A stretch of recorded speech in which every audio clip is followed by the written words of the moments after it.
Hello students, welcome to my channel. तो आज हम शुरू करेंगे सेंसरी फोटोबायोलॉजी। सेंसरी फोटोबायोलॉजी जो है, देखिए अब आगे का पोर्शन शुरू हो गया। हमारे ऑक्सीजन वगैरह जो प्लांट हार्मोन्स है वो तो हमने सारे कवर कर लिए। ब्रासिनोस्टेरॉइड, एब्सिसिक एसिड, जितनी भी सारे थे, बहुत सारे प्लांट हार्मोन्स हमने करे हैं। तो अगर आपने नई क्लासेस लगाई तो आप लगा सकते हो उसी क्लासेस, ठीक है। कोई अगर नया व्यक्ति देख रहा है मेरे चैनल को, तो चलिए अब क्या कहते हैं, सेंसरी फोटोबायोलॉजी शुरू करते हैं। बेसिकली इसमें हम लाइट से रिलेटेड पढ़ेंगे। लाइट क्या क्या इफेक्ट डालती है प्लांट में, है ना, वो देखेंगे। हार्मोन्स का इफेक्ट तो हमने देख ही लिया, अब हम लाइट का इफेक्ट देखेंगे कैसे वो रिलेटेड है।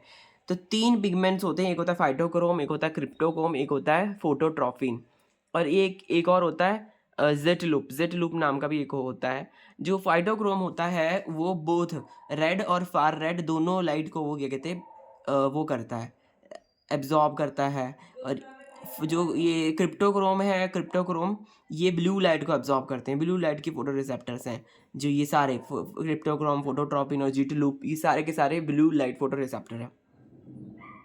अगर यहाँ पे हम कन्वर्जन देखें, जो पी आर फॉर्म है वो पी एफ आर फॉर्म कैसे बनती है। पी आर फॉर्म ये डार्क ग्रोन प्लांट्स में पी आर फॉर्म पाई जाती है, P F R form light grown plants में पाई जाती है ना।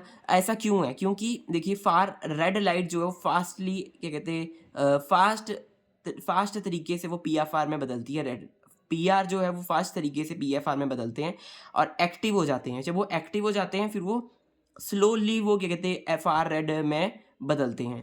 तो ये एक है, आपको याद रखना है, पी आर से पी एफ आर फास्ट होता है और ये वाला स्लो होता है।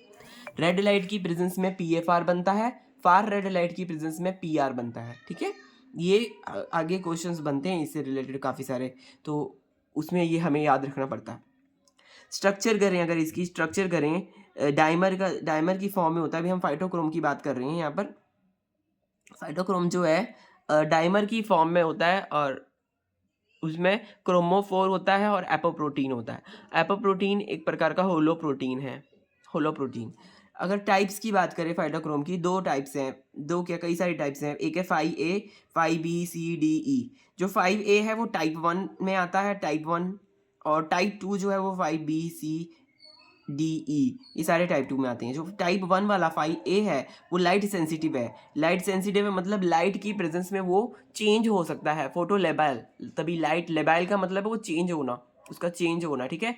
तो फोटो लेबाइल है, लाइट के प्रेजेंस में वो चेंज हो सकता है। B, C, D, E जो है वो स्टेबल है, अबंडेंट अबंडेंट फॉर्म में ये पाए जाते हैं। अबंडेंट बी वाला अबंडेंट है, ठीक है। यहाँ पे इसका स्ट्रक्चर भी मैंने बना रखा है, ये बहुत ही शॉर्ट नोट्स में मैंने लिखा हुआ है। ये किसी किसी टाइम पे मैंने जो लॉन्ग नोट्स है उससे भी मैं आपको पढ़ा दूंगा। तो अभी देखिए ये शॉर्ट नोट से मैंने, आप यहाँ पे रिवीजन चल रही है बेसिकली। CSIR नेट का तो अभी हो चुका है ना, अब गेट का पेपर आएगा, फिर है ना ICMR ऐसे पेपर, तो आगे आगे भी और पेपर आते हैं। फिर DBT का भी आता है, फिर उसके बाद दोबारा से CSIR का आ जाता है। तो आपको ये है कि रिवीजन तो करनी पड़ेगी ही। तो रिवीजन अगर जो करना चाहता है तो वो रिवीजन वाला कोर्स देख सकता है। अभी ये रिवीजन वाला कोर्स ही मैंने शुरू कर रखा था ना CSIR के टाइम से, तो अब तक मेरा वो कंप्लीट हुआ नहीं। मैंने पहले भी बोला ही था कि ये CSIR तक ये कंप्लीट होगा नहीं। आने वाले जो पेपर्स हैं वो आप टारगेट कर सकते हैं, जैसे CS गेट का पेपर आ रहा है। तो अब यहाँ पे हम वो देख लेते हैं इसका जो स्ट्रक्चर है। ये देखिए इसका स्ट्रक्चर कुछ यहाँ पे PRD डोमेन है। दो PRD डोमेन होते हैं और एक होता है HKRD, histidine kinase related domain, histidine kinase related domain. और यहाँ पे फैस होता है, गैफ होता है, फाई होता है। ये इसमें जीन्स प्रेजेंट होते हैं, फैस, गैफ, फाई, है ना। ये एन टर्मिनल और ये C टर्मिनल, ऐसे ये बैंड होता है, ऐसे बैंड सा होता है, ऐसे होता है। ये ऊपर को तब उठता है जब ये PFR फॉर्म कुछ इस प्रकार से देखी जाती है। 6 फॉर्म होती है PR फॉर्म, 6 फॉर्म होती है। PR फॉर्म का जो स्ट्रक्चर है वो कुछ इस प्रकार का है, ठीक है। ये PKRD जो है, बैक्टीरिया में हिस्टीन काइनेज HKRD होता है। बैक्टीरिया में यहाँ पे HKRD होता है। प्लांट्स में हिस्टीन का HKRD रिलेटेड डोमेन होता है। हिस्टीन काइनेज होता है बैक्टीरिया में और प्लांट्स में होता है हिस्टीन काइनेज रिलेटेड डोमेन। मतलब वो हिस्टीन काइनेज डोमेन नहीं है, वो रिलेटेड डोमेन है, हिस्टीन काइनेज जैसा डोमेन है, ठीक है। और PRD डोमेन क्या है? फाइटोक्रोम डाइमराइजेशन करवाता है, फाइटोक्रोम की डाइमराइजेशन कराता है PRD domain. Target PFR to nucleus, PFR को वो टारगेट करेगा, PRD डोमेन टारगेट करेगा PFR को कि वो न्यूक्लियस में जाए। देखिए यहाँ पे जब ये क्या कहते हैं PR से PFR में बन रहा है, PR से PFR में बन रहा है और बेसिकली तो क्या हो रहा है ये देखिए, आप देख सकते हैं इसमें पीएफआर ये बन रहा है, पीएफआर फिर डायरेक्ट कर रहा है कि पीआरडी डोमेन जो यहाँ पर प्रेजेंट है, ये जो पीआरडी डोमेन है ये इसको डायरेक्ट कर रहा है पीएफआर को कि वो अंदर जाए, और पीएफआर जब अंदर जाएगा तो पीएफआर अंदर जाएगा तो क्या होगा, फोटोमॉर्फोजेनेसिस का रिस्पॉन्स हमें देखने को मिलेगा और जीन एक्सप्रेशन हमें देखने को मिलेगा। जीन एक्सप्रेशन का मतलब फोटोमॉर्फोजेनेसिस, कि फोटोमॉर्फोजेनेसिस मतलब उसमें चेंज आना, जो उसकी मॉर्फोलॉजी में चेंज आना with the help of light, with the help of photon, photon means light. तो यहाँ पर आप देख सकते हैं PRD domain phytochrome dimerization target PFR to nucleus, target कर रहे हैं पीएफआर को न्यूक्लियस में जाने के लिए टारगेट कर रही है। ऑल्दो लैक एनालिस, इसके पास न्यूक्लियस लोकलाइजेशन सिग्नल नहीं होता। हम ये पढ़ेंगे nuclear localization sequence LS NLS ये प्रेजेंट होता है सॉरी, ये प्रेजेंट होता है न्यूक्लियस में, ये प्रेजेंट होता है न्यूक्लियस लोकलाइजेशन सिग्नल। ये बेसिकली रेगुलेट करता है कि अंदर कौन जाएगा, जिसके पास ये प्रेजेंट होगा सिग्नल एनालिस वही जो है वो अंदर जाएगा, बाकी कोई अंदर नहीं जाता है। तो पर ये क्या कहते हैं, यहाँ पर पीआरडी डोमेन है, पीआरडी डोमेन इसको हेल्प कर रहा है, वो उसको फोटोमॉर्फोजेनेसिस करवाने में मदद करवा रहा है। फिर ये influxes flux uncharged charges in membrane potential, ion fluxes और चार्ज का वो मेम्ब्रेन पोटेंशियल बेसिकली उस हिसाब से बना देगा। पीएफआर ऐसा मेम्ब्रेन पोटेंशियल बना देगा कि वो अंदर जा पा रहा है, ठीक है। बल्कि इसके पास तो एनएलएस है भी नहीं, इसके पास न्यूक्लियस लोकलाइजेशन सिग्नल है भी नहीं, फिर भी ऐसा हो रहा है क्योंकि पर इसके पास पीआरडी है, इसलिए ये ऐसे हो पा रहा है। तो पीआर से पीएफआर फॉर्म कुछ इस प्रकार से बनती है, ये सिस फॉर्म होती है, ये ट्रांसफॉर्म होती है। ये देखिए नीचे को थी, नीचे को थी, ये ट्रांसफॉर्म ऊपर को उठ गया है ना, एक्टिवेट हो गया बेसिकली रेड लाइट की प्रेजेंस में, ये एक्टिवेट हो गया, और एक्टिवेट हो गया तो हमें फोटोमॉर्फोजेनेसिस रिस्पॉन्स देखने को मिला। तो इसका ये एक प्रकार की फंक्शनिंग है, वर्किंग है, कैसे ये पीएफआर और पीआर फॉर्म जो है पीएफआर में बदलती है, ये एक प्रकार की वर्किंग मैंने यहाँ पे लिखी हुई है, वो भी बिल्कुल शॉर्ट वे में मैंने लिखी हुई है, बिल्कुल टाइम वेस्ट आपका नहीं होना चाहिए, ठीक है। पर ये अगर किसी को समझ नहीं आ रहा, जो न्यू कमर है, तो उसके लिए मैं भी वो लाऊंगा, डिटेल वीडियो भी लाऊंगा इसकी, तो आप उसमें से देखिए, आपको बहुत अच्छे समझ आ जाएगा अगर कोई न्यू व्यक्ति पढ़ रहा है, ले रहा है लेक्चर्स। तो अगर हम बात करें वाइल्ड टाइप सीडलिंग की बात करें तो रिड्यूस हाइपोकोटाइल देखने को मिलती है। किसकी? वाइल्ड टाइप सीडलिंग जो होती है उसकी रिड्यूस हाइपोकोटाइल देखने को मिलती है, और HY म्यूटेंट जो होता है उसकी हाइपोकोटाइल इलोंगेशन देखने को मिलती है HY म्यूटेंट में। तो ये एक वाइल्ड टाइप में तो रिड्यूस हाइपोकोटाइल कम है, तो ऑब्वियसली हाइपोकोटाइल इलोंगेशन ज़्यादा है जब अगर म्यूटेंट है। तो हाइपोकोटाइल को जो रेगुलेट करता है जीन, अगर वही म्यूटेट हो जाएगा तो इलोंगेशन देखने को मिल जाएगी। हाँ, फंक्शन की बात कर लें, फाइटोक्रोम जो है वो कहाँ कहाँ फंक्शन करता है, फोटोमॉर्फोजेनेसिस में मदद कर रहा है, सीड जर्मिनेशन में मदद कर रहा है, फ्लावरिंग में मदद कर रहा है, निक्टी नेस्टिंग लीफ मूवमेंट, लीफ की जो मूवमेंट है, निक्टी नेस्टिंग मूवमेंट मतलब कि जो स्टार्टिंग में जो मूवमेंट होती है, ऐसे ऐसे ऐसा होता है, कॉइल्ड होता है तो ऐसे पकड़ता है। निक्टी नेस्टिंग मूवमेंट मतलब स्टिमुलस के हिसाब से वो अपने आप को आगे पकड़वाता है। अगर उसको क्या कहते हैं कोई हार्ड सरफेस मिल रहा है, उसको क्या कहते हैं उसमें ज्वाइन करना है अपनी लॉन्ग बेसिकली, जैसे कोई टेंड्रिल है तो उसको ज्वाइन करना है, तो वो नेटरी नेस्टिंग मूवमेंट की वजह से वो उसको पकड़ लेता है, फिर टेंड्रिल तो उसको सहारा मिलता है, फिर ऐसे क्लाइंब करता है, फिर क्लाइंबर्स जो होते हैं, तो ये इसी वजह से हो रहा है। लाइट की तरफ उसकी मूवमेंट या किसी फिजिकल स्टिमुलस की तरफ उसकी मूवमेंट, तो वो निक्टी नेस्टिंग मूवमेंट वो फाइटोक्रोम करवा रहा है। यहाँ पर हम PIF देखेंगे। PIF क्या है? वो नेगेटिव रेगुलेट करते हैं। PIF हो जाते हैं नेगेटिव रेगुलेट करते हैं। PIF जो है वो डार्क इंड्यूस जीन को क्या कहते हैं बेसिकली बनाते हैं, और लाइट इंड्यूस जीन जो है उनको रोकते हैं। ऑब्वियसली ये नेगेटिव है, वो बेसिकली फोटोमॉर्फोजेनेसिस नहीं होने देगा, ये उसको रोकेगा, फोटोमॉर्फोजेनेसिस ना होने देगा, और इसको क्या रोकेगा? जो फोटोमॉर्फोजेनेसिस उसका प्रोसेस है उसको ये रोकेगा। लाइट इनहिबिट करते हैं, लाइट इंड्यूस जीन को इनहिबिट करते हैं। जो अगर लाइट इंड्यूस जीन जो है वो इनहिबिट हो जाएंगे तो क्या होगा? फोटोमॉर्फोजेनेसिस देखने को हमें नहीं मिलेगी। लाइट इंड्यूस जीन का काम तो यही है कि फोटोमॉर्फोजेनेसिस करवाना। तो बेसिकली इसका ये जो है, इसका ये बिल्कुल जो फंक्शनिंग है वो दिखाई गई है, बट इफेक्ट क्या पड़ रहा है? अगर ये रुक जाएगा तो ऑब्वियसली यहाँ पर फोटोमॉर्फोजेनेसिस नहीं दिखेगी। आप इसमें कंफ्यूज ना हो कि मैंने यहाँ पे पहले इसको रोक के दिखाया, फिर इसको यहाँ पे मैंने रोक के क्यों नहीं दिखाया। वो इसलिए नहीं दिखाया कि खुद समझिए आप, इसका जो मेन मकसद है, इससे हमें ये समझ में आ रहा है फंक्शनल क्या है। लाइट इंड्यूस जीन का फंक्शन ये है कि वो फोटोमॉर्फोजेनेसिस करवा रहा है, पर अगर यहाँ पे हम क्या कहते हैं उसको रोक देंगे, रिजल्ट हमारे पास क्या आएगा? ये नहीं करा पाएगा फोटोसिंथेसिस, फोटोमॉर्फोजेनेसिस नहीं कर पाएगा। और डार्क इंड्यूस जीन का काम ही है कि वो स्कोटोमॉर्फोजेनेसिस करवाता है। स्कोटोमॉर्फोजेनेसिस मतलब अंधेरे में मॉर्फोजेनेसिस, अंधेरे में जो उसकी मॉर्फोलॉजी है उसका बदलना, अंधेरे की वजह से मॉर्फोलॉजी का बदलना, इलोंगेटेड स्टेम हो जाती है बेसिकली। जब अगर आप भी कोई उगाएंगे, जैसे आप ये एग्जांपल आपने शायद इसमें पढ़ा होगा, जैसे प्रैक्टिकल्स में भी किया होगा। जैसे अगर सीड है, सीड को अगर हम डार्क में उगाएंगे तो वो इलोंगेटेड सा उसका हाइपोकोटाइल आएगा, और वही सीड अगर हम लाइट के प्रेजेंस में उगाएंगे तो उसका जो हाइपोकोटाइल है वो इलोंगेटेड नहीं आएगा, उसका जो है वो नॉर्मल आएगा, नॉर्मल। तो यहाँ पर वो इट्यूलेशन हो रहा है, इट्यूलेशन उसको बोलते हैं, इट्यूलेशन। जो इलोंगेटेड जो हमें ग्रोथ देखने को मिल रही है वो इट्यूलेशन की वजह से हमारे को देखने को मिल रही है, और उस प्रोसेस को जो मॉर्फोजेनेटिक चेंज वहाँ पर आया है उसको बोलते हैं स्कोटोमॉर्फोजेनेसिस, और वो डार्क इंड्यूस जीन के द्वारा किया जाता है। और PIF जो है वो इंड्यूस करवाते हैं डार्क जीन, इंड्यूस करवाते हैं डार्क जीन्स को। तो ये समझ आ गया होगा फ्लो चार्ट, इसके पीछे की कहानी मैंने आपको बताई दी कैसे इट्यूलेशन होती है। अब हम बिल्कुल भी टाइम वेस्ट नहीं करेंगे, अब हम बढ़ेंगे आगे। देखिए यहाँ पे क्या लिखा हुआ है, यहाँ पे एक फंक्शनिंग दी हुई है फाइटोक्रोम की। फाइटोक्रोम जो है वो नेगेटिव रेगुलेटर है, सॉरी हाँ नेगेटिव रेगुलेटर, फाइटोक्रोम में नेगेटिव रेगुलेटर है, एक पॉजिटिव रेगुलेटर है। नेगेटिव रेगुलेटर कौन कौन से वो देखो। फाइटोक्रोम में जो नेगेटिव रेगुलेटर है जैसे PIF, COP1, SPA1 है ना, और पॉजिटिव रेगुलेटर कौन से हैं, HY5, LAF1, HFR1। तो ये सारे पॉजिटिव रेगुलेटर हैं, ये सारे हैं नेगेटिव रेगुलेटर। नेगेटिव PIF और COP1, SPA1 ये नेगेटिव रेगुलेटर हैं, और पॉजिटिव रेगुलेटर कौन से हैं, HY5, LAF1 और HFR ये पॉजिटिव रेगुलेटर हैं।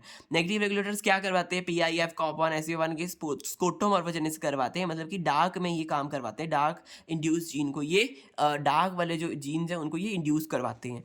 इन डार्क नेगेटिवली रेगुलेट्स PIF। जो डार्क है, डार्क में क्या होता है, नेगेटिवली रेगुलेट करते हैं, PIF जो है नेगेटिव रेगुलेट होता है।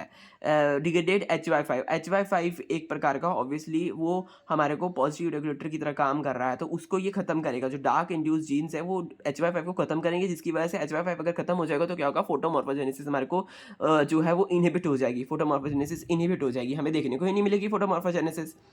वहीं अगर हम पॉजिटिव रेगुलेटर की बात करें, HY5, LAF1, HFR ये फोटोमॉर्फोजेनेसिस करवाते हैं, बेसिकली फोटोमॉर्फोजेनेसिस करवाते हैं। तो लाइट के केस में क्या होता है, COP1 और SPA1 जो है, देखिए COP1 और SPA1 ये क्या होता है लाइट के केस में, ये तो डिग्रेड करवा रहे हैं, इनका फंक्शन क्या है, ये तो नेगेटिव रेगुलेटर है। PIF, COP1 SPA1 इनका फंक्शन क्या है, इनका फंक्शन है डिग्रेडेट करवाना। तो ये जब ये अपना काम डिग्रेडेशन का ना करवाते हुए, ये लाइट, अगर लाइट प्रेजेंट है ना, लाइट के केस है, डार्क में तो ये हो रहा है कि HY5 को डिग्रेडेट करवा रहे हैं, पर लाइट के केस में COP1 और SPA1 बाहर निकलती है, बाहर निकाल दिए जाते हैं, और बेसिकली न्यूक्लियस से, जो न्यूक्लियस में ये काम हो रहा है देखने को मिल रहा है। न्यूक्लियस में कोई भी हमें देखने को मिल रही थी, हमने यहाँ पे देखा था PFR जो था, हम न्यूक्लियस के अंदर जा रहा था, फिर हम जीन की एक्सप्रेशन करवा रहा था। जीन का एक्सप्रेशन तो न्यूक्लियस के अंदर जाके ही होगा। तो जो ये न्यूक्लियस के अंदर ये जो जीन प्रेजेंट है, जो इसका एक्सप्रेशन करवाने के लिए बैठे हैं, पर अगर लाइट आ गई, लाइट के केस में तो ये क्या कहते हैं, ये करवा ही नहीं पाएंगे। COP1 और SPA1 जो है वो बाहर निकल जाएगा, और न्यूक्लियस से बाहर निकल जाएगा तो साइटोप्लाज्म में चला जाएगा ये। और वहीं अगर डार्क कंडीशन है तो वहाँ पे न्यूक्लियस में जो ये प्रेजेंट है नेगेटिव रेगुलेटर्स, वो HY5 को डिग्रेड करवा देंगे और फोटोमेसेंस को रोकेंगे। और वहीं लाइट के प्रेजेंस में COP1 और SPA1 ये बाहर निकल जाएंगे, साइटोप्लाज्म में चले जाएंगे, और PFR जो है वो HY5 को PFR एक्टिव होएगा। तो उसका मतलब यही है, ये देखिए, ये जो है, ये हमने देखा था ना, PFR यहाँ जा रहा था, फोटोमॉर्फोजेनेसिस करवा रहा था लाइट के केस में। तो वो ये सारा प्रोसेस यहाँ पर मैंने यहाँ पे लिखा हुआ है, ये सारा प्रोसेस के पीछे ये इतनी बड़ी कहानी है, यहाँ पर इतनी बड़ी कहानी है कि वो जो छोटा सा प्रोसेस वहाँ पे आपको देखने को मिल रहा है, उसके पीछे इतना कुछ है कि PFR एक्टिव है, फिर वो क्या है, लाइट के सिनेरियो में PFR एक्टिव है ना, तो वो क्या कर रहा है, HY5 को एक्टिव कर रहा है। HY5 यहाँ पे डिग्रेड हो रहा था, HY5 तो पॉजिटिव रेगुलेटर है, HY5 LAF1, HFR1। तो ये जब पॉजिटिवली रेगुलेट हो जाएंगे तो क्या होगा, हमारे को फोटोमॉर्फोजेनेसिस हमारे को देखने को मिलेगा। तो आपको समझ आ गया होगा डिफरेंस इन दोनों के बीच में क्या है, आप रिपीट कर सकते हैं अगर नहीं आया तो।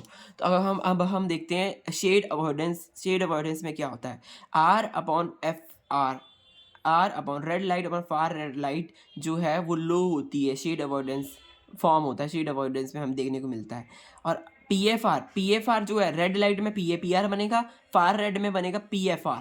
तो इसकी रेशो हाई दिखती है, मतलब PR फॉर्म ज़्यादा दिखती है, मतलब वो लाइट के केस में। सॉरी, डार्क के केस में ऐसा होता है, और तो ऑब्वियसली इलोंगेटेड ग्रोथ देखिए, इटरेटिव ग्रोथ देखने को मिलेगी, इलोंगेशन होगा, इटरेटिव ग्रोथ देखने को मिलेगी जब पीआर फॉर्म ज़्यादा होगी। पीआर फॉर्म ज़्यादा होगी, ऑब्वियसली पीआर फॉर्म कब ज़्यादा होगी, जब रेड लाइट ज़्यादा होगी, और रेड लाइट पीआर बनाती है, रेड लाइट पीआर को बनाती है, ठीक है, पीआर बनाती है, हाँ, रेड लाइट बनाती है इसको। तो ऐसे आप देख सकते हैं, तो इलोंगेशन देखने को मिलेगी जब पीआर फॉर्म ज़्यादा होगी। अब हम आगे चलते हैं और हम क्रिप्टोक्रोम को देखते हैं। क्रिप्टोक्रोम में हमारे में क्या लिखा हुआ है यहाँ पे। क्रिप्टोक्रोम जो है वो क्लास है of flavoprotein and chromophore. Flavoprotein जो वो फ्लेविन फ्लेविन नाम का प्रोटीन बनाते हैं, क्रोमोफोर जो है वो टेरिन बनाते हैं, टेरिन, ठीक है। क्रिप्टोक्रोम की अगर बात करें, वो स्ट्रक्चर रिलेटेड है फोटोलाइस के साथ। फोटोलाइस जो है वो हमारा रिपेयर मैकेनिज्म में काम आता है। मैंने इससे पहले आपको वो पढ़ाए थे, रिपेयर भी पढ़ाया था, जितना हमने वो मॉलिक्यूलर बायोलॉजी में पढ़ा था सारा कुछ रिपेयर वगैरह। तो देखिए ऐसे ये स्ट्रक्चरली रिलेटेड है क्रिप्टोक्रोम, और ये किस में मदद करता है, रिपेयर में भी मदद करता है। फोटो रिलेटेड और नो रिपेयर, तो यहाँ पे कोई इसकी रिपेयर की जरूरत, सॉरी नहीं, गलत कह दिया मैंने यहाँ पे। इसको रिपेयर की जरूरत में ये काम नहीं करता, रिपेयर नहीं करवाता, पर ये उससे स्ट्रक्चर फोटोलाइज से ही स्ट्रक्चरली रिलेट करता है क्रिप्टोक्रोम। अब यहाँ पर 3 डोमेन्स है, फोर्टली, MTHF और CCT। और MTHF को FAD भी बोलते हैं, ये इसका स्ट्रक्चर है। क्रिप्टोक्रोम C टर्मिनल, ये CCT क्या है, क्रिप्टोक्रोम C टर्मिनल, ठीक है, ऐसा एक स्ट्रक्चर है। क्रिप्टोक्रोम के 2 डोमेन्स है, एक डायमेरिक है ये क्रिप्टोक्रोम, और इसके 2 डोमेन्स है, एक एन टर्मिनल डोमेन, एक C terminal domain. N terminal domain जो फोटोसेंसरी है, और सी टर्मिनल डोमेन है वो इंटरेक्ट करते हैं E3 यूबिक्विटिन लाइगेज COP1 के साथ, ठीक है। ये जो सी टर्मिनल डोमेन है ना, ये सी टर्मिनल किसके साथ, E3 यूबिक्विटिन लाइगेज के साथ ये वर्क करता है, उससे इंटरेक्ट करता है। और इन एन टर्मिनल जो है फोटोसेंसरी है, उसको बेसिकली लाइट के हिसाब से वो चेंज होएगा, सेंसरी है तो, ठीक है। पीएचआर डोमेन कैसा है, पीएचआर डोमेन में ये देखिए यहाँ पे पीएचआर डोमेन बीच में यहीं कहीं है, पीएचआर डोमेन भी उसमें फ्लेविन और 2 क्रोमोफोर प्रेजेंट है, फ्लेविन और टेरिन। एफएडी और एमटीची है, इसको पीएचआर डोमेन भी बोलते हैं, पीएचआर डोमेन भी है, इसको पीएचआर डोमेन भी बोल सकते हैं। इसके 2 कंपोनेंट्स हैं पीएचआर डोमेन के, 2 क्रोमोफोर यहाँ पे हैं, एक फ्लेविन, और फ्लेविन का मतलब एफएडी मैंने यहाँ लिखा हुआ है, और एमटीएचएफ और टेरिन, एमटीएचएफ है टेरिन, तो ऐसे मैंने लिखा हुआ है यहाँ पर। अब यहाँ पर 3 जीन्स यहाँ पर प्रेजेंट होते हैं क्रिप्टोक्रोम में। एक होता है cry 1 gene, cry 2 gene, cry 3 gene. Cry 1 gene जो है वो सर्केडियन रिदम को करवाता है, क्राई 2 जीन फ्लावरिंग कराता है, क्राई 3 का कोई अभी ऐसा कोई फंक्शन इससे नोन नहीं है। क्राई 1 जो है वो एब्सेंट होता है बेसिकली। अगर क्राई 1 एब्सेंस, सॉरी अब ये सिग्नलिंग आ गई यहाँ पर, अगर क्राई 1 एब्सेंट है तो क्या होगा, SPA1 और COP1 क्या करेंगे, SPA1 और COP1 क्या करेंगे, HY5 के साथ मिलकर डिग्रेडेट करवा देंगे, HY5 को डिग्रेडेट करवा देंगे। क्राई 1 एब्सेंट है, क्राई 1 एब्सेंट है तो HY5 को डिग्रेडेट करवा दिया जाएगा। क्राई 1 प्रेजेंट है तो क्या होगा, जो ये सी टर्मिनल डोमेन है, ये बेसिकली क्या करता है, सी टर्मिनल डोमेन की क्या खासियत है, इंटरेक्ट करता है U3 यूबिक्विटिन लाइगेज COP1 के साथ, तो फिर ये अपना लाइगेज वाली प्रॉपर्टीज दिखाएगा सी टर्मिनल डोमेन। क्राई 1 जब एक्टिव है, ठीक है, तो ये सीसी डोमेन जो है वो एक्टिवेट हो जाएगा, तो फॉस्फोराइलेशन हो जाएगी, SPA1 और COP1 जो है वो क्या होगा, उसका डिग्रेडेशन हो जाएगा। ऑब्वियसली ये डिग्रेड कर, E3 यूबिक्विटिन लाइगेज है इसके पास, E3 यूबिक्विटिनेशन आपने पढ़ा ही होगा, क्या होता है, डिग्रेडेशन कराने में मदद करता है।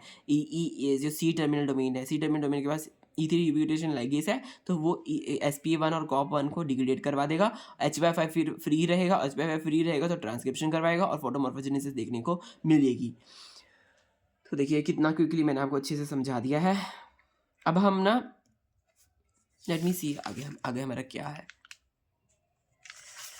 2 मिनट फ्रेंड्स। हाँ देखिए, अब हम इसके फंक्शंस देख लेते हैं। सुप्रेशन ऑफ हाइपोकोटाइल की सुप्रेशन करवाएगा, एंथोसायनिन प्रोडक्शन करवाएगा, मेम्ब्रेन डिपोलराइजेशन करवाएगा, कार्टिलेजन एक्सपेंशन करवाएगा। अब एंथोसायनिन प्रोडक्शन के बारे में हमने यहाँ पे एक चार्ट बना रखा है, तो उसका इफेक्ट दिखा रखा है मैंने कि कैसे वो एंथोसायनिन की जो प्रोडक्शन है वो कैसे होती है, एंथोसायनिन की यहाँ पे एंथोसायनिन का दिखा रखा है, एंथोसायनिन का वो दिखा रखा है, और यहाँ पे देखिए क्राई 1 दिखा रखा है, क्राई 1 दिखा रखा है, और ओवर एक्सप्रेशन करवा रहे, क्राई 1 का ओवर एक्सप्रेशन करवा रहे। यहाँ पर वाइल्ड टाइप है, वाइल्ड सिनेरियो है, मतलब नॉर्मल, और क्राई 1 यहाँ पे म्यूटेटेड ही है। तो क्या होगा, एंथोसायनिन का काम क्या है, एंथोसायनिन का प्रोडक्शन करवाना, एंथोसायनिन का प्रोडक्शन करवाना, क्रिप्टोक्रोम का काम है एंथोसायनिन का प्रोडक्शन करवाना। तो एंथोसायनिन की वैल्यू ऑब्वियसली क्राई1 जो है, क्राई1 अगर हम डालेंगे, क्राई1 जो है सर्केडियन रिदम में भी मदद कराता है, क्राई1 जीन डालेंगे तो क्रिप्टोक्रोम बेसिकली डाल रहे हैं तो क्या कर रहा है, ओवर एक्सप्रेशन में तो एंथोसायनिन तो ज़्यादा बन जाएगा। इसका क्राई1 का काम ही एंथोसायनिन को प्रोडक्ट, क्रिप्टोक्रोम का काम ही है कि एंथोसायनिन की प्रोडक्शन करवाना। तो अगर हम ओवर एक्सप्रेशन करवाएंगे तो देखिए ग्राफ जो है वाइल्ड टाइप से ऊपर चला गया, ये वाइल्ड टाइप है, नॉर्मल केस है, नॉर्मल केस में तो इतना है। तो ये स्टडी पहले हुई, ऐसे नहीं यहाँ पे इसमें इसका फंक्शन लिख दिया गया कि ये एंथोसायनिन का प्रोडक्शन करवाता है। ये स्टडी हुई, पहले साइंटिस्टों ने इसको स्टडी किया, पहले वाइल्ड टाइप देखी कि यहाँ पे ऐसा काम हो रहा है ना। फिर उसमें देखा किसी फ्लावर में, किसी चीज़ में ऐसे देखा, जब क्रिप्टोक्रोम डाला गया, ये जीन डाला गया है ना, तो क्या हुआ, तो ये जब दिया गया क्रिप्टोक्रोम, तो इसकी ओवर एक्सप्रेशन के हिसाब से क्या हुआ, ओवर एक्सप्रेशन के हिसाब से देखिए ऊपर पहुंच गया। तो अब इससे क्या कहना मतलब क्या है, ज़्यादा दे रहे हैं तो ये बढ़ रहा है ऊपर को, और कम दे रहे हैं ये नहीं है। इसका जो डायग्राम है इतना सही है, ये जितना मैंने इसे शो करा हुआ है, ये मैंने थोड़ा गलती से बन गया था। ये देखिए वाइल्ड टाइप से थोड़ा कम है, अगर म्यूटेटेड है, क्राई1 म्यूटेटेड है तो कम बन रहा है, ओवर एक्सप्रेस है तो ज़्यादा बन रहा है। तो इसका मतलब ये है कि जो क्राई1 जीन है, जो क्रिप्टोक्रोम है, वो मदद करता है एंथोसायनिन के प्रोडक्शन को। तो साइंटिस्ट पहले डिस्कवर करते हैं, फिर ही कंक्लूजन में पहुंचते हैं। ऐसा कुछ नहीं है कि वो पहले हवा में बात करते हैं। तो यहाँ पे देखिए हवा में कोई बात हो नहीं रही है, वाइल्ड टाइप से वो क्या हो रहा है, वाइल्ड टाइप से देखिए क्राई1 जो ओवर एक्सप्रेशन हो रही है तो ऊपर जा रहा है, कम हो रही है तो वो नीचे ही रह रहा है। तो अब देखिए अगर हम इसकी बात करें, यहाँ पे हाइपोक्रोटाइल इलॉन्गेशन की बात करें, क्रिप्टोक्रोम जो है वो हाइपोक्रोटाइल की इलॉन्गेशन में भी मदद करता है। तो अब इसको भी समझ लेते हैं कि ऐसा देखो, सुप्रेशन बेसिकली, सॉरी, मदद नहीं करता है, सुप्रेस कराता है हाइपोक्रोटाइल को, वो सुप्रेस करवाता है। क्रिप्टोक्रोम जो है हाइपोक्रोटाइल को सुप्रेस कराता है, बढ़ा नहीं रहा।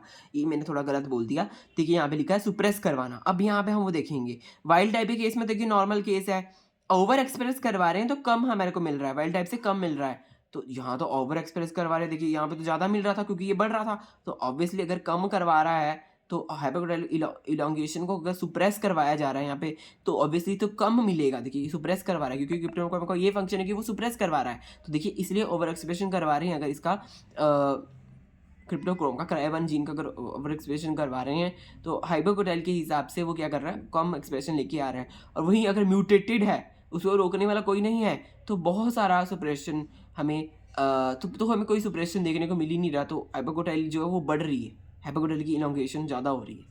ठीक है, तो ये पूरे जो फंडामेंटल्स हैं, पूरे जो इसके फंक्शंस हैं वो इसी हिसाब से आते हैं।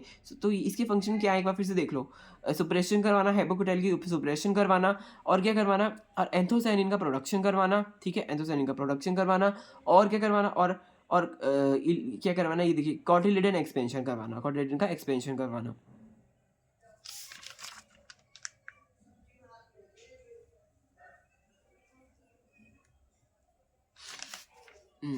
नेक्स्ट क्लास में अब हम पढ़ेंगे, अभी फ़िलहाल मैं इतना ही पढ़ाता हूँ। नेक्स्ट क्लास में हम एक हमारा रहता है क्रिप्टोक्रोम। ये तो था फाइटोक्रोम हो गया, क्रिप्टोक्रोम हो गया। अब हम नेक्स्ट क्लास में एक और पढ़ेंगे, वो है फोटोट्रॉपिन। अब वो नेक्स्ट क्लास में पढ़ाऊँगा, फिर मैं अगला वर्नलाइजेशन भी करवाऊँगा आपको। तो ये नेक्स्ट क्लास में हम देखेंगे फ्रेंड्स, ठीक है। तो आज के लिए इतना ही, मिलेंगे नेक्स्ट क्लास में। और अच्छे से आप पढ़ लीजिए, देखिए सारा कुछ मैंने अच्छे से यहाँ पे समझा रखा है, इसकी जो भी है सब कुछ अच्छे से मैंने डिटेल में समझाया है, जल्दी कराया है। पर इसका मतलब ये नहीं है कि कोई कंटेंट में कमी है या फिर कोई समझाने में कमी है, ऐसा कुछ नहीं है। अब मुझे यहाँ पर ऐसे बैठे ही नहीं रहना है ना, ऐसा कुछ मेरा ऐसा कोई सिनेरियो है नहीं कि मैं आपके सामने दो दो घंटे की क्लासें लेता रहूँ, घुमा फिरा के बोलता रहूँ, जो कि ज़्यादातर आपने देखा ही होगा, आपने ऑब्जर्व किया होगा, घुमा फिरा के बोलते रहते हैं। जो मुद्दे की बात होते हैं वो तो उसमें तो वो आते ही नहीं, घुमाते ही रहते हैं ज़्यादातर यूट्यूब में जो लेक्चर्स होते हैं। तो वो मेरा पर्पस है नहीं। जो मैंने शॉर्ट नोट्स बनाए हैं बिल्कुल क्रिप्स है, फिंगर टिप्स में आप इसे लर्न कर सकते हैं अगर आप लर्न करना चाहते हैं तो। ठीक है, तो आपके लिए बहुत अच्छा ये है, क्योंकि हमारे पास इतना टाइम नहीं है कि लॉन्ग वीडियोस हम देखते रहेंगे। तो दैट्स द रीज़न मैं थोड़ी कम वीडियोस बनाता हूँ और शॉर्ट बनाता हूँ। पर जो है कि वो मुद्दे की बात मैंने पूरी शेयर कर दी है। अगर किसी को ये समझ नहीं आ रहा है तो ये एक्चुअली शॉर्ट नोट्स हैं, तो ये उसी को समझ में अच्छे से आएंगे जिसने पहले से पढ़ा हुआ है, जिसने पहले से सारी की सारी करी हुई है, बस उसको थोड़ा ब्रशअप की ज़रूरत है। मैं हमेशा हर अपने लेक्चर में जब मुझे मौका मिलता है मैं ये बात बोलता हूँ कि अगर आपको समझ नहीं आ रहे मेरे नोट्स तो इसका मतलब आपने आपको आप थोड़ा थोड़ा नीचे लेवल में हो, प्रिपरेशन के नीचे लेवल में आप हो, क्योंकि देखिए एमएससी में तो इतना कुछ पढ़ाते नहीं, कॉलेज में भी कुछ नहीं पढ़ाते, बीएससी में भी कुछ नहीं पढ़ाते, सच्चाई है इस, ये कोई झुठला नहीं सकता है ना। अगर कोई कहे कि नहीं नहीं हम तो पहले से पढ़ के आ रहे हैं, तो नहीं, आप अगर अभी सिलेबस खोल के देखेंगे हैं तो आपको कुछ नहीं आएगा। तो आप है ना, मतलब खुद सोचिए आप किस पानी में, हम पता चल जाता है, हम हमें अपने उसका पता है कि हम कितने पानी में हैं। तो बेसिकली तो ज़्यादा कुछ लेक्चर में नहीं देना चाहता, मैं बस ये बोलना चाह रहा हूँ कि अगर आपको लग रहा है कि आपको नहीं, ये समझ नहीं आ रहा है, तो आपके लिए मैं एक जो डिटेल्ड वर्जन में मैंने नोट्स बना रखे हैं, वो मैंने हैंड रिटन ही सब कुछ बनाया हुआ है, ठीक है, ताकि मुझे कोई कॉपीराइट कहीं से ना आए। क्योंकि क्या होता है फिर अगर हम ऐसे फिर कॉपीराइट कोई दे देगा ऐसा वैसा, तो प्रेजेंटेशन तो अभी मैं उस समय नहीं जा रहा हूँ प्रेजेंटेशन, अभी मैं फ़िलहाल मैंने कोई बनाई नहीं है, क्योंकि नोट्स ही मैंने पढ़े अपने आप के लिए भी, है ना। तो मुझे ऐसा लगता है कि नोट्स हमें बनाने चाहिए, अपने हाथों से हमें लिखना चाहिए। बाकी बाकी मैं अब देखते हैं, फ्यूचर में देखते हैं क्या मैं अब लाऊंगा आपके लिए, अगर हो सकता है, अगर अपनी नोट्स देखता हूँ कैसे मैं आपसे प्रोवाइड कर पाऊँगा obviously, but it will not be for free obviously. वो हम देखेंगे बाद में, हम उसके बारे में डिस्कस करेंगे, बट आप अभी फ्री में ये पढ़ सकते हैं। अभी नोट्स तो है, आप अपने आप खुद बना सकते हैं। लोग मुझसे पूछ रहे थे कि नोट्स हमें मिल जाएंगे, but it's not like that. देखिए हर कोई ऐसा, आप हर चीज़ आपको फ्री नहीं मिल सकती, बिकॉज वैल्यू जो है वो हर किसी के लिए अपनी है, नोट्स की मेरी वैल्यू अलग है। तो अगर मेरा फ्यूचर में, अब देखते हैं अब क्या होता है, मैं आपसे बाद में डिस्कस करूँगा उससे रिलेटेड। पर आप ये सोचिए कि जो भी कंटेंट आपसे प्रोवाइड किया जा रहा है वो बिल्कुल भी ऐसा कुछ कम नहीं है, ज़्यादा नहीं है, टू द पॉइंट में आपसे ये जो रिवीजन नोट्स है उसमें तो टू द पॉइंट बात है और एकदम अच्छे से है। डिटेल्ड में आप अगर डिटेल में आपसे पढ़ना चाहते हैं तो डिटेल्ड वाले जो लेक्चर्स है वो भी आ जाएंगे, आप उसमें आप कर सकते हैं। डिटेल्ड अभी मैं लेके आऊँगा जब, तो जिस हिसाब से मुझे टाइम मिलेगा उस हिसाब से मैं डिटेल्ड लेक्चर्स भी बनाने शुरू करूँगा। जो डिटेल्ड वर्जन भी मैं पढ़ाना शुरू कर दूँगा इनका। तो जो चलो आज के लेक्चर में मैंने आपसे बातें थोड़ी शेयर कर ली कि क्या क्या है मेरे चैनल के हिसाब से मैं जो करना चाहता हूँ। तो ठीक है फ्रेंड्स, मिलेंगे अब नेक्स्ट वीडियो में। आज के लिए इतना ही, बाय बाय। और नेक्स्ट क्लास में हम पढ़ेंगे अब जो आगे का पोर्शन है फोटोट्रॉफिन वाला, तो वो हम पढ़ेंगे। ठीक है, bye bye friends, have a nice day.